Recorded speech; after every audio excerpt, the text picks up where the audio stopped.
Good evening everyone, welcome back to my channel. कैसे हैं आप सब लोग। आज मैं आप लोगों को बहुत इंपॉर्टेंट इन्फॉर्मेशन दूंगी जिसके लिए आई थिंक आप लोग बहुत परेशान होते हैं।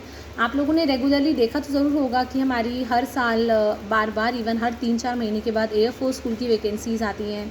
कभी आपको आर्मी स्कूल की वैकेंसीज़ दिख रही होती हैं, कभी सैनिक स्कूल की वैकेंसी दिख रही होती हैं एंड नेवी चिल्ड्रन स्कूल की वैकेंसीज़ दिख रही होती हैं। तो इनमें इन स्कूल्स के अंदर एक्चुअली में टीचिंग का जो सिलेक्शन होता है वो किस तरह से होता है।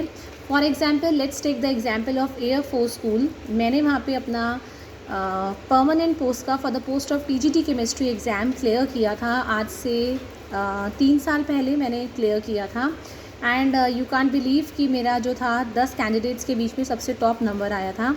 तो मैंने वो एग्ज़ाम कैसे क्लियर किया था और क्यों मैंने वो जॉब ज्वाइन नहीं की थी, today I am going to tell you about that.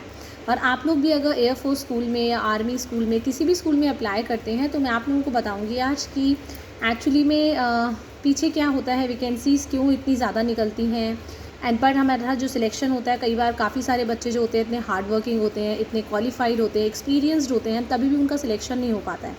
सबसे पहले जब भी हम हमारा जो एयरफोर्स स्कूल या किसी भी स्कूल का हमारा जो पहला स्टेप होता है, it is the filling of application form. आप सबको पता होगा सबसे पहले एप्लीकेशन फॉर्म फिल किया जाता है एंड एप्लीकेशन फॉर्म के साथ साथ एयरफोर्स स्कूल के अंदर सारे डॉक्यूमेंट्स, अगर आप लोगों ने किया है, सारे डॉक्यूमेंट्स जो होते हैं स्कैन होते हैं। आपके जितने भी ओरिजिनल डॉक्यूमेंट्स होते हैं along with your experience certificates, if you are good in co curricular activities, चाहे म्यूज़िक है, डांस है, सारे के सारे एप्लीकेशन फॉर्म के साथ ही सारे के सारे सर्टिफिकेट्स भी स्कैन होते हैं। साथ में आपका डिमांड ड्राफ्ट बनता है 300 रुपये का, 500 रुपये का। आप लोगों को पता होगा कि हमें सिर्फ फॉर्म फिल करने के लिए 500-300 रुपये देने पड़ते हैं, जिसमें कि हमें ये नहीं पता होता कि क्या हमें रिटन टेस्ट देने का मौका मिलेगा। बट हज़ारों लोग क्या करते हैं, इस एयरफोर्स स्कूल का फॉर्म ज़रूर फिल करते हैं इस उम्मीद में कि हमारा फॉर्म सिलेक्ट होगा और हम रिटन टेस्ट के लिए सिलेक्ट हो जाएंगे। पहला स्टेप हमारा यही होता है। उसके बाद इतने सारे फॉर्म्स के अंदर 20,000 30,000 जितने भी फॉर्म्स फिल किए होते हैं पर पोस्ट, एंड आप बिलीव नहीं करेंगे जो पोस्ट होती है वो 2 या 3 पोस्ट होती हैं एक सब्जेक्ट के लिए, क्योंकि जब एयरफोर्स स्कूल से कोई टीचर रिटायर होती है तभी ये वैकेंसीज़ निकालते हैं। अदरवाइज़ ये सब कॉन्ट्रैक्चुअल वैकेंसीज़ निकालते रहते हैं अगर कोई लीव वैकेंसी पे गया है। अब इतनी सारी पोस्ट के लिए सिर्फ 2 या 3 पोस्ट के लिए हज़ारों फॉर्म किए जाते हैं। तो उसमें से आप मान लीजिए अगर 20,000 फॉर्म सिलेक्ट हुए हैं तो उसमें से सिर्फ 5 या 6,000 फॉर्म्स को ही सिलेक्ट किया जाता है for the written test for each post. Written test होता है आप लोगों का। फिर रिटन टेस्ट के लिए आप लोगों की वेबसाइट पे लिस्ट आती है जिसमें आप लोगों को अपना नाम अगर देखने को मिलता है तो आप लोगों को रिटन टेस्ट की डेट दी जाती है और आप लोगों का रिटन टेस्ट होता है किसी भी पोस्ट के लिए अगर आप कर रहे हैं। रिटन टेस्ट अच्छे खासे लेवल का होता है जिसमें आपकी जीके भी पूछी जाती है, आपका सब्जेक्टिव पूछा जाता है। अगर आप टीजीटी के लिए अप्लाई कर रहे हैं तो 12th तक के क्वेश्चन आपके पूछे जाते हैं डेफिनेटली। देन उसके बाद क्योंकि 2 या 3 पोस्ट ही होती हैं, उसके बाद अगर 3,000-4,000 बच्चे रिटर्न का एग्ज़ाम देते हैं, उसमें से hardly depending on the number of post एक पोस्ट के लिए 10 कैंडिडेट्स या 20 कैंडिडेट्स सिलेक्ट होते हैं। उसके बाद उन सिलेक्टेड कैंडिडेट्स का हमारा इंटरव्यू होता है। इंटरव्यू के अंदर अगर आप लोगों ने अटेंड किया है तो आपको पता होगा, नहीं किया है या अटेंड करने वाले हैं तो आपको इससे हेल्प मिलेगी। उसमें आपको क्या होगा, आपको तीनों स्कूल्स की प्रिंसिपल, जैसे मेरे टाइम में ऐसा था, तीनों स्कूल्स की मैंने दिल्ली में सुब्रतो पार्क में इंटरव्यू दिया था in the air force school.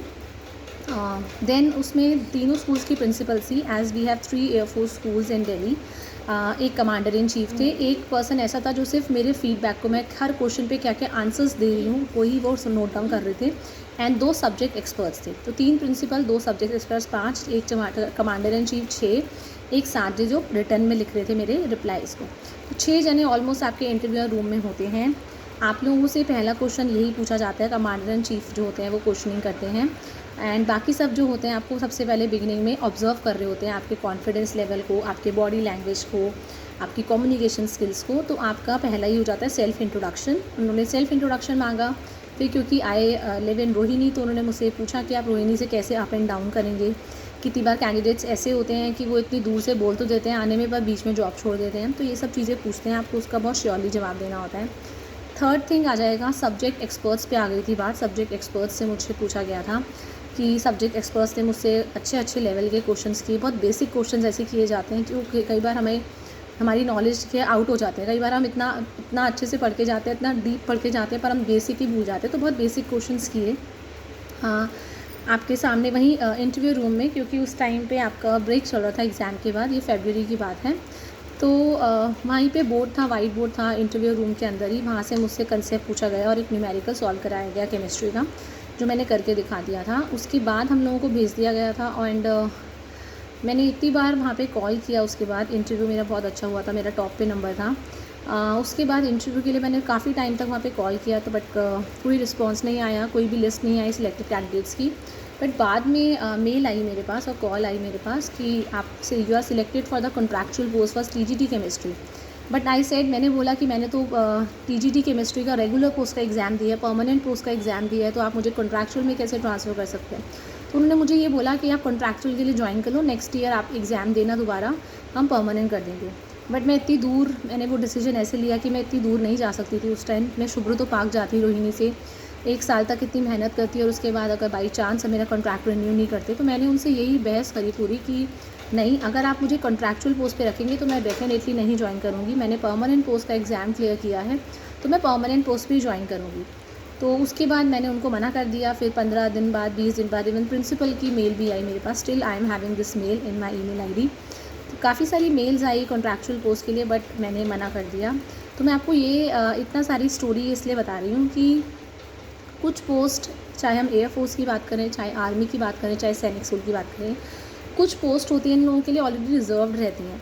I mean ये लोग एडवर्टाइजमेंट भी तो करते हैं इनके लिए, मतलब देयर इज़ अ रूल कि आप लोगों को हर साल वैकेंसीज़ निकालनी है। बट इनके कुछ कैंडिडेट्स ऐसे होते हैं हमेशा एयरफोर्स स्कूल में, एयरफोर्स स्कूल अगर आप लोग उनके रिलेटिव हैं, उनकी बेटी हैं, उनका वाइफ हैं, या कुछ भी आप उनसे रिलेशन में है, तो एयरफोर्स स्कूल वाले जो होते हैं उनको प्रेफरेंस दी जाती है। दिस इज़ द ट्रूथ, आप मानिए चाहे नहीं मानिए।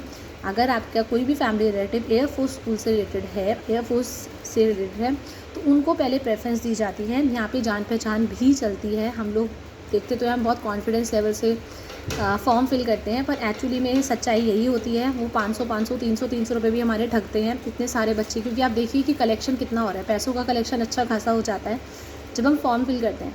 लेकिन सिलेक्शन जो होता है सिर्फ 2 या 3 बच्चों का ही होना होता है। तो इसीलिए आर्मी के अंदर भी डेफिनेटली आर्मी, येस, मैं ये नहीं बोलूँगी कि सारे के सारे बच्चे जान पहचान वाले होते हैं, कुछ ऐसे भी होते हैं, क्योंकि कुछ उनको दिखाना भी पड़ता है कि हमने जेन्युइन रिक्रूटमेंट भी करी है। ऐसा नहीं है कि सिर्फ एयरफोर्स वालों की करी है।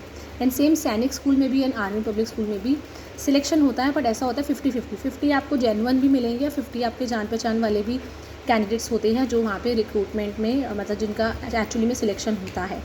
तो मैं आपको यही बताना चाह रही हूँ कि फॉर्म फिल करने से पहले हमेशा ध्यान रखें कि अगर आप एक एक्सपीरियंस कैंडिडेट है तभी ये वाला फॉर्म फिल करिए।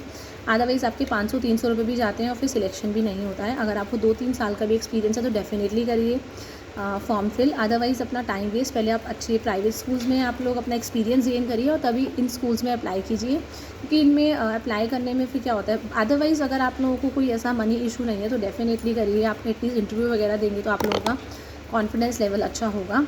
सो मैं आपको ये बताना चाहती थी कि ऐसे चेंजेस भी होते हैं, और एयरफोर्स स्कूल की, आर्मी स्कूल की, इवन आर्मी वाले स्कूल की कम निकलती है, बट एयरफोर्स स्कूल की तो हर साल 3-3 बार कहीं ना कहीं वैकेंसीज़ निकली रहती हैं, हर साल निकलती रहती हैं। इट मीन्स ये हर साल कॉन्ट्रैक्चुअल पोस्ट ही रखते रहते हैं। परमानेंट जो सिस्टम था इधर भी बहुत हार्डली होता है कि परमानेंट वाली पोस्टें निकालते हैं। परमानेंट वाले के लिए भी पहले बोल देते हैं कि आप कॉन्ट्रैक्चुअल में करो, बाद में परमानेंट कर देंगे, और उसके बाद फिर क्या होता है, अगले साल फिर से कॉन्ट्रैक्चुअल पोस्ट निकल जाती है। आपको बिलीव नहीं है तो आप खुद जाके देख सकते हैं वेबसाइट पे कि आपको हर साल ये 2 बार वैकेंसीज़ देखने को मिलती हैं।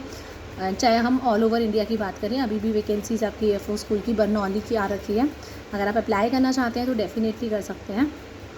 तो मैं आपको ये बताना चाहती थी, क्योंकि मेरा ये खुद का मतलब रियल लाइफ एक्सपीरियंस है कि मैंने वहाँ पे एक राउंड को क्लियर किया था, बट परमानेंट पोस्ट के बजाय उन लोगों ने मुझे कॉन्ट्रैक्चुअल पोस्ट पे रखना चाहा और मैंने उसके लिए मना कर दिया।